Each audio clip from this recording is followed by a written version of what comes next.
The reason we're emphasizing feminine values in this website and in this project is that after 25 years of teaching the new story that has emerged from this revolution in consciousness, the new story about what it means to be human, I began to see that we're basically talking about a reintroduction of the feminine. We're talking about taking that part of ourselves and owning it again. Obviously, we're talking about integrating women back into decision-making roles. But I'm talking about something broader and more comprehensive than that. We've lost our ability to connect with our own feminine. We don't understand the power of the receptive. We don't understand the importance of collaboration, which women naturally do. We don't often look at the larger whole that may not suit our particular needs.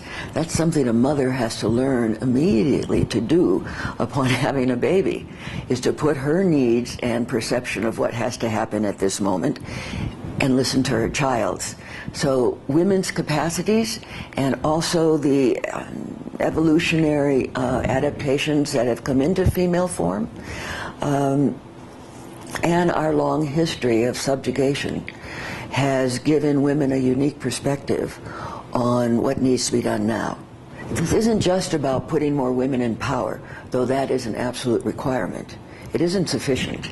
What we need is a reevaluation of what we might call the feminine, a reevaluation of the importance of being receptive.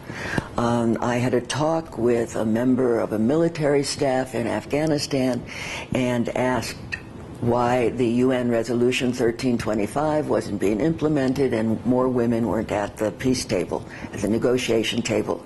And he said they would compromise. They would give it all away. Well, compromise is an important part of how we're going to get along.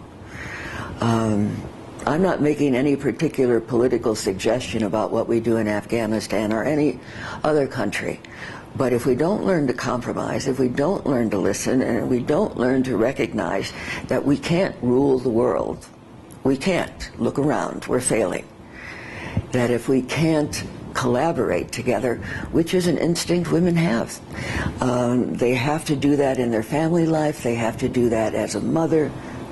We're not going to make the changes we want without a recognition of the value of what women have to contribute and of what the feminine has to. We're also not going to make the changes we need to make without men.